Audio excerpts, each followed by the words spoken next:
예배란 하나님을 높여드리는 겁니다.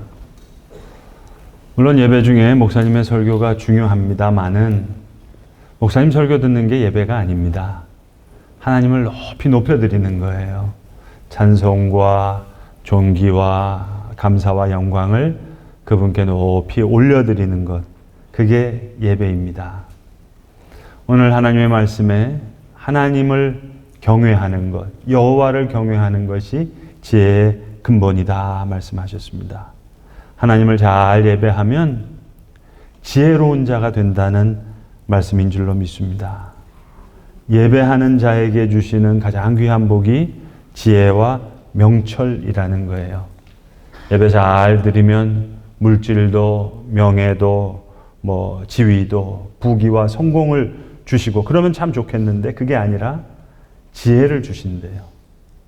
여호와를 경외하는 것이 지혜의 근본이다. 그러면 예배하지 않는 자는 어떻게 되느냐? 오늘 성경은 이렇게 설명합니다. 잠언 9장 뒷부분에 나오는 내용인데 어느 한 사람이 집 문 앞에 나와서 높은 의자에 앉는다는 거예요. 그리고 그 집 앞을 지나가는 모든 행인들에게 당신은 이리로 오라고, 당신은 저리로 돌아가라고 그 길을 가르쳐주는 사람 같다는 거예요.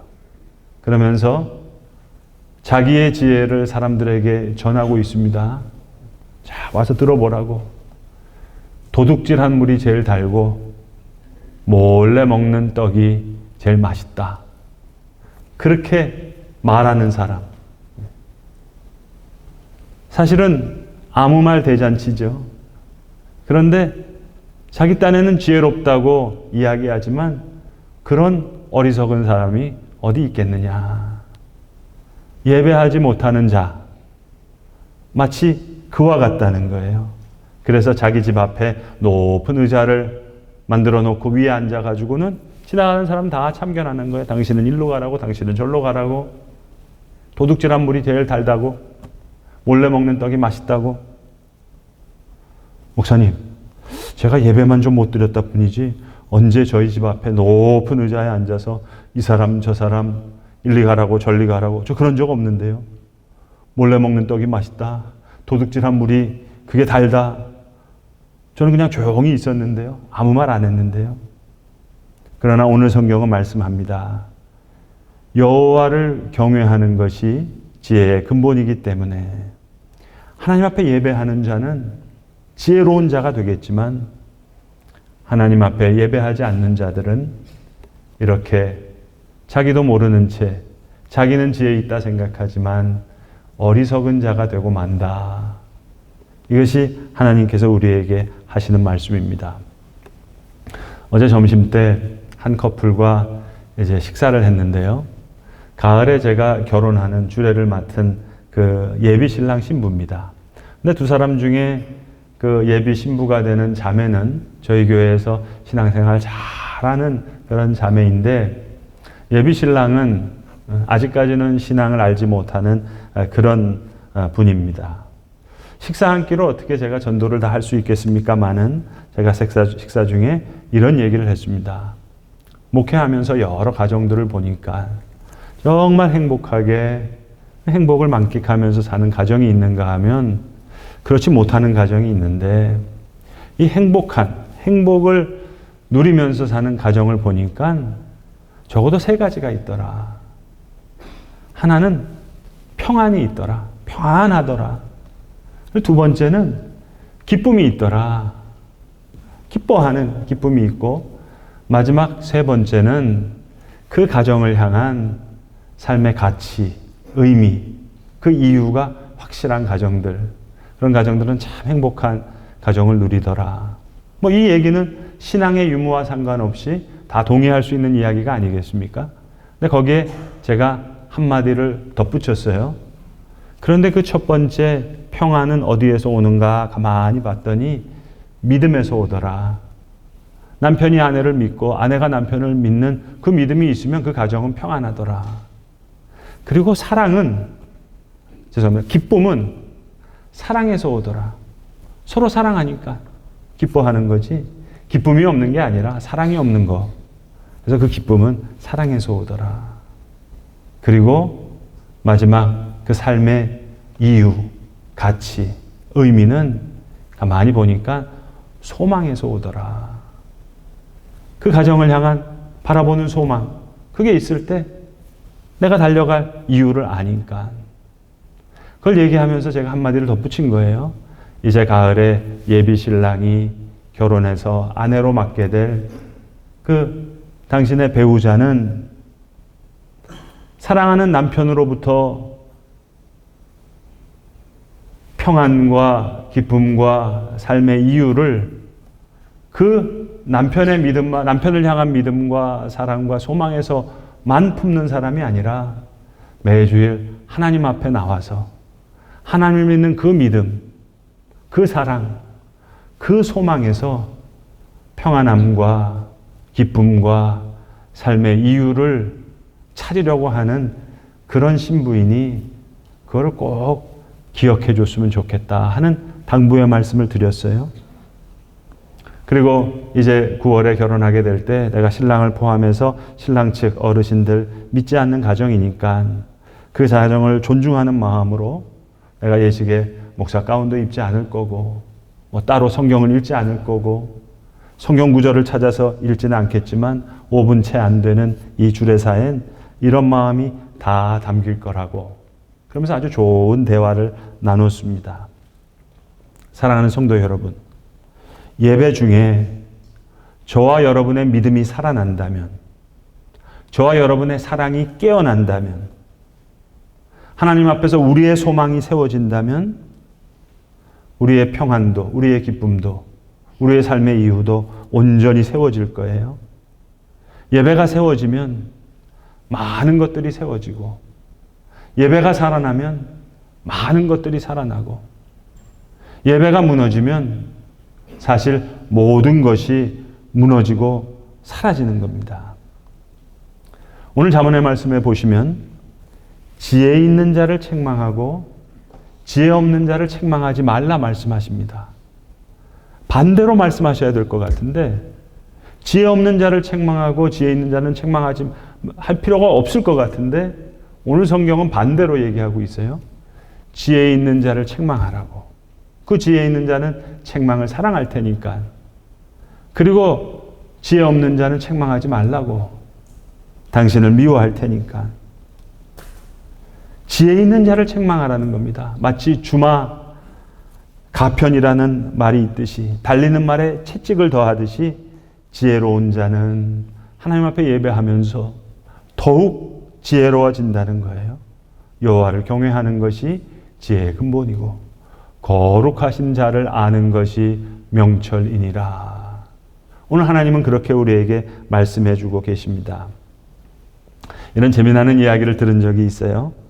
부부간에 아주 재미나게 살아가는데 부인이 잔소리가 많아서 바가지를 긁기가 일쑤래요. 어느 주일날 교회 나왔다가 집에 돌아갔는데 부인이 또 잔소리를 한 바가지를 늘어놓더래요.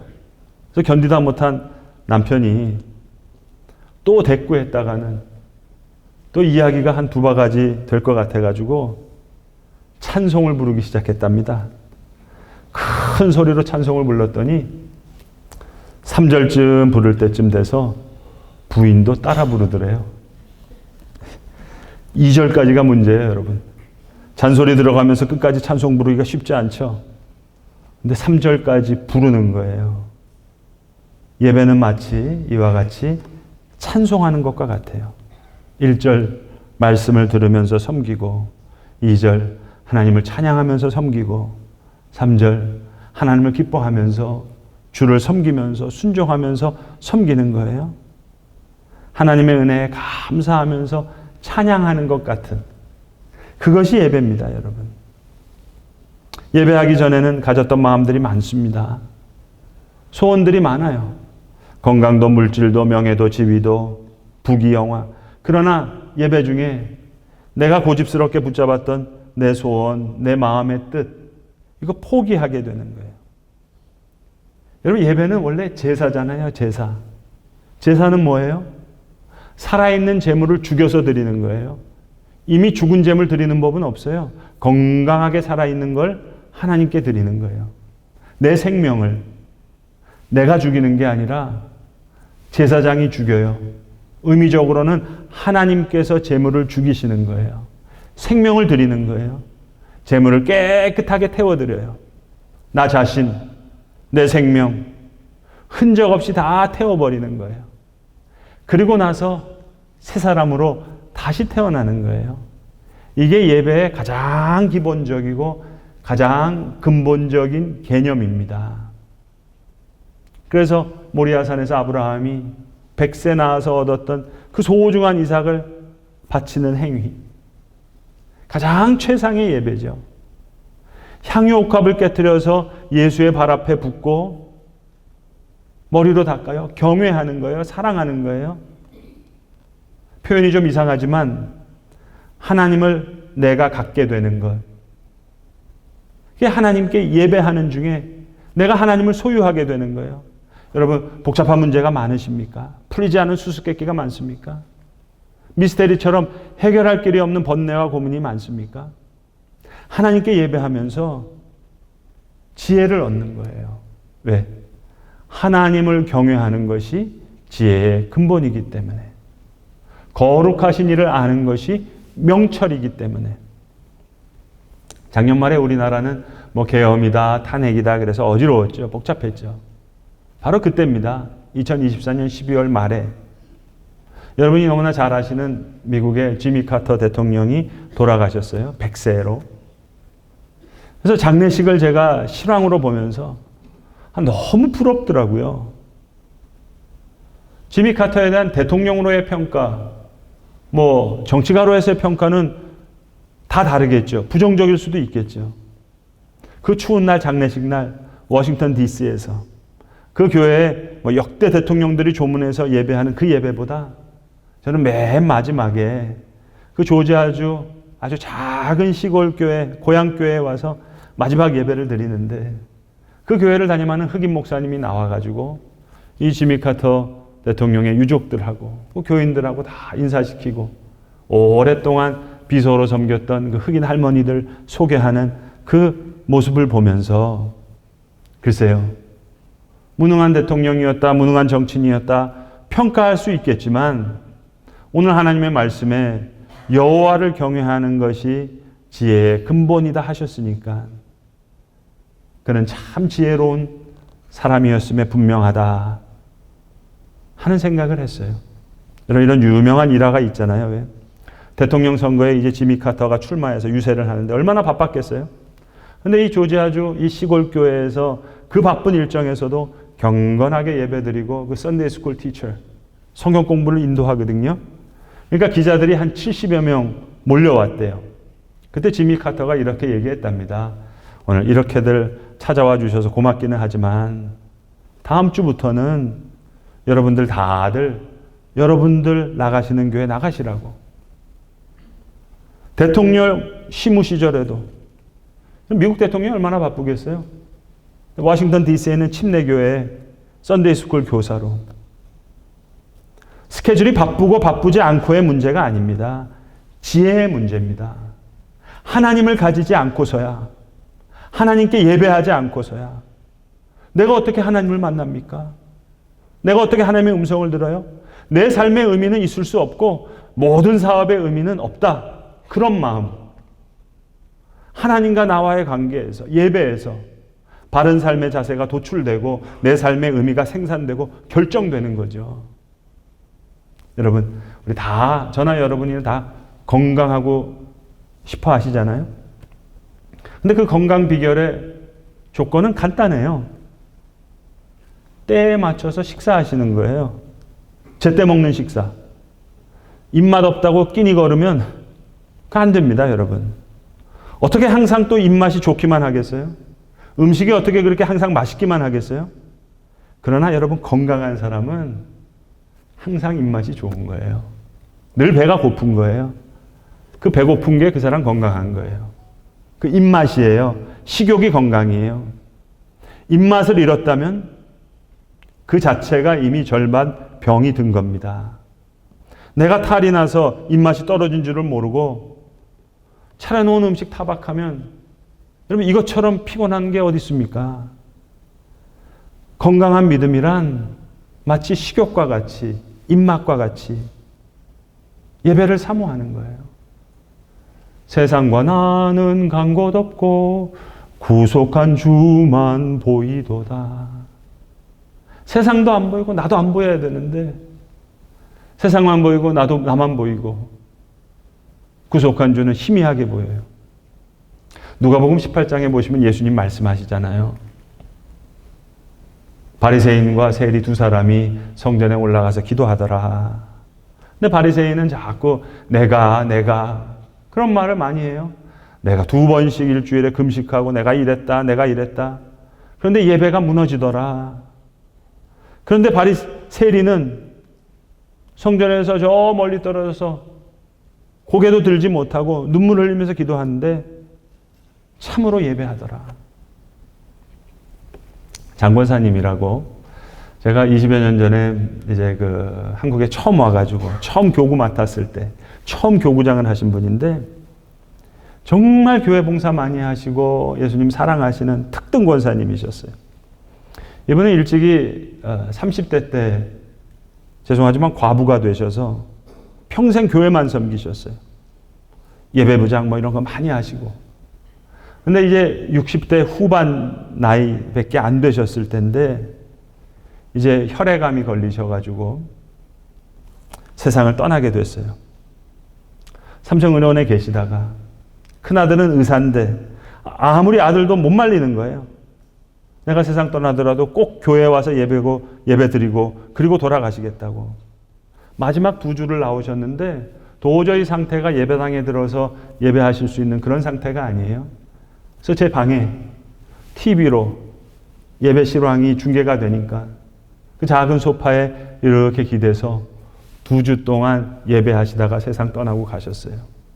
2주 동안 제가 의식이 있고 그러시니까 대화를 하잖아요.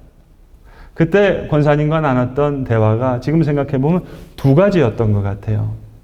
하나는 예배에 대해서 말씀을 많이 하셨고 그 다음에는 딸, 아들 2남 1녀를 두셨는데 그 막내 아들 걱정을 저한테 많이 하시더라고요. 예배에 대해서는 이런 얘기였어요. 목사님, 제가 바리새인 세리 기도하는 얘기 수백 번 들었지만 하나님 앞에 예배한다는 것, 하나님 앞에 정말 기도한다는 것, 그게 무슨 의미인지 이제 좀 알 것 같다고. 지금 예배당에 들어가서 예배하지 못하지만 지금 예배라는 게 뭔지 조금 알 것 같다고. 예배에 대한 말씀을 많이 하셨어요. 그런데 여러분, 사람이 참 연약하잖아요. 우리의 믿음이 나약하잖아요. 그러면서 이어서 뭔 걱정을 하시는 거 하니 막내 아들 걱정을 하시는 거예요. 무슨 걱정인 줄 아세요? 딸은 결혼해서 잘 사는 것 같고 큰아들은 의사라서 괜찮은 것 같은데 이 막내 아들은 예배는 잘 드리는데 아직 싱글이고 사회적으로 좀 연약하고 그러니까 이 예배는 잘 드리는, 지금 앞에 예배 중요한 얘기 잘 하시고 제가 볼 때는 예배 잘 안 다니는 그 의사 아들이 절 걱정인데 예배 잘 드리는 이 막내 아들 걱정하시는 거예요. 내가 이 돌아가시는 권사님 앞에 권사님 내게 합시다. 20년 할 수도 없고 그렇잖아요. 권사님 걱정하지 마세요. 이 아들 예배 잘 드리는데 하나님께서 얼마나 지혜롭게 하시겠습니까? 불과 몇 년 전이에요. 이천 에덴 낙원에서 어디 모임에서 예배를 하고 인도하고 왔는데 어떤 젊은 집사님이 달려와서 처음 보는 분이에요. 저는 김아무개 집사입니다 하고 인사를 하는 거예요. 그러면서 그 장권사님 이름을 대면서 제가 그 둘째 며느리입니다 라고 인사를 하는데요. 느낌이, 외모가 아니라 그 씩씩하게 하나님 사랑하는 그 느낌이 있는 거예요. 제 마음에 참 너무 기쁘고 흡족했어요. 그렇지. 그런데 한번 생각해 보면은 이 둘째 며느리는 살아계실 때 이 장권사님 못 뵀던 것 같은데 어떻게 하나님이 이렇게 맞춰주셨을까? 이게 미스테리잖아요. 제 마음속에 그냥 그렇게 결론을 내린 거죠. 그래, 권사님 떠나셨어도 그 집 공기가 달랐나 보다. 그래서 막내 아들에게도 전염됐고 둘째 며느리까지. 여러분, 제가 잘 아는 교회는 이 젊은 찬양 인도자들 있잖아요. 일부러 장기로 선교주에 보내는 거예요. 왜 선교주에 보내냐? 선교주에 가면은 신디가 소리가 제대로 안 나오거든요. 기타가 제대로 소리가 나오는 기타가 없거든요. 찬양팀이 없거든요. 그러니까 거기서 진짜 찬양 인도자가 되는 거예요. 그리고 돌아와서 찬양을 인도를 할 때 그 예배의 공기가 달라지는 거예요. 그렇지. 장문사님은 그렇게 예배 중요하다고 얘기하면서도 믿음이 연약해서 막내 아들 걱정하셨지만 하나님이 잘 키워주셨지. 그랬지. 당연한 거 아니겠어요, 여러분? 사랑하는 성도 여러분, 건강, 물질, 명예, 지위, 성공, 교회에서도 봉사, 선교, 헌신, 뭐가 많은 것 같죠? 아니에요, 여러분. 결국은 예배밖에 없어요. 예배 잘 드려서 한몫 잡겠다는 생각도 마세요. 그냥 예배가 나의 소망인 거예요. 그냥 예배가 내 위로가 되는 거예요. 그게 내 고백인 거예요. 이 예배가 무너질 때 죄송하지만 모든 게 무너집니다. 지혜도 명철도, 믿음도 사랑도 소망도, 평안도 기쁨도 삶의 가치와 의미도. 예배가 살아날 때 모든 것이 살아납니다. 예배가 세워질 때 모든 것이 세워지는 줄로 믿습니다. 기도하겠습니다. 아버지 하나님, 자기 집 문 앞에 높은 의자를 만들어서 앉고는 행인들을 불러서 도둑질한 물이 달고 몰래 먹는 떡이 맛있다고 이야기하는, 지혜롭다고 생각하는 참으로 어리석은 자, 주님, 여호와를 경외함으로 이런 어리석은 자가 되지 않게 하여 주시고, 예배하는 중에 하늘에서 주시는 지혜와 명철을 받아 누리게 하시옵소서. 예배가 세워질 때 모든 것이 세워지는 것이 우리의 간증이 되게 하시고, 예배가 살아날 때 모든 것이 살아납니다 하는 것이 우리의 믿음의 증언되게 하여 주셔서 하나님을 참으로 예배하는 진실된 지혜로운 예배자가 다 되게 하여 주시옵소서. 우리 구주 예수 그리스도의 이름으로 기도드리옵나이다. 아멘.